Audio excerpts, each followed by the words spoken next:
Now we will discuss three set methods: is subset, is superset, is disjoint. Now look at this first code. This is my S1. S1 consists of all the elements between 1 to 9. S2 consists of only odd numbers 1, 3, 5, 7, and S3 consists of only even numbers 0, 2, 4, 6, 8. So if I print S1 and S2 on the screen, yes, it is printing S1 and S2 on the screen. Now, forget about these methods. If I ask a question, is S2 subset of S1? Is S2 subset of S1? What is the meaning of subset? If all the elements of S2 are part of S1, that means S2 is subset of S1, or we can say S1 is superset of S2. That is the concept of set. In this case, S2 is subset of S1. So how to check that?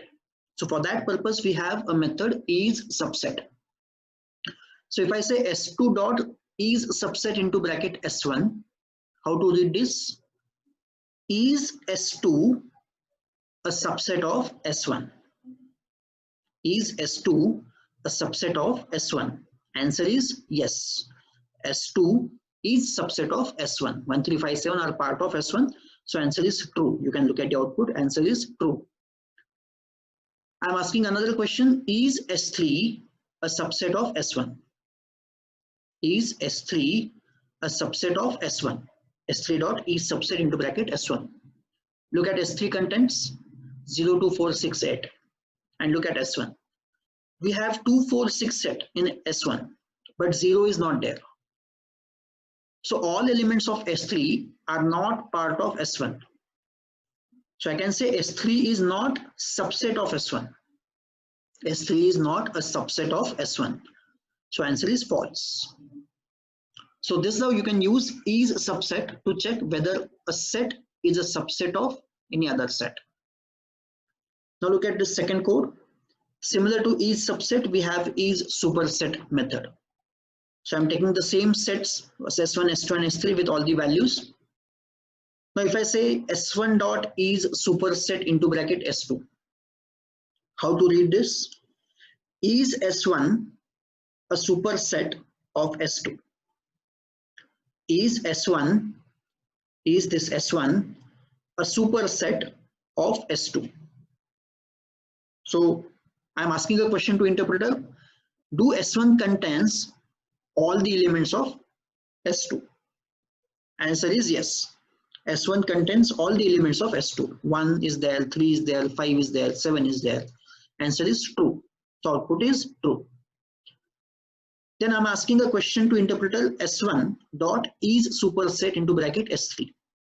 Is S1 a superset of S3? Is S1 a superset of S3? Answer is no, because 0 is not there in S1. So S1 cannot be superset of S3. So answer is false.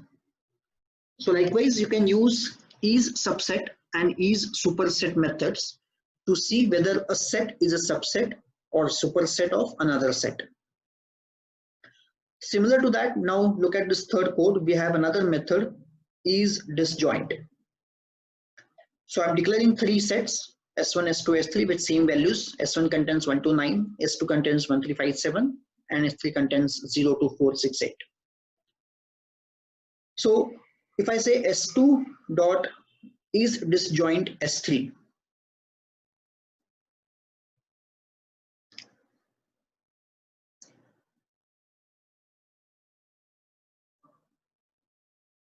so how to read this? Is S2, or rather are S2 and S3 disjoint? Are S2 and S3 disjoint? That means, do we have all the different elements mutually exclusive? Different elements in S2 and S3. There are no common elements. Disjoint means we don't have any common elements between S2 and S3. So we don't have any common elements in S2 and S3. Both are totally different. There is not a single common element in S2 and S3. In that case, we say S2 and S3 are disjoint. S2 and S3 are disjoint. So when I'm asking, are S2 and S3 disjoint? Answer is yes. S2 and S3 are disjoint. So answer is true. So I'll try with another function call. Say S2 dot is disjoint into bracket 369. I'm passing on a set as a argument. So how to read this? Are the two sets S2 and the second set 369 are disjoint. Now what are the elements of S2? 1, 3, 5, 7, 9. So you can see 3 is a common element. 3 is present in S2 also and 3 is present in second set also. That means S2 and this set are not disjoint. We find one common element at least. So they are not disjoint. So answer is false. So this is how you can use is subset, is superset and is disjoint methods with two set objects.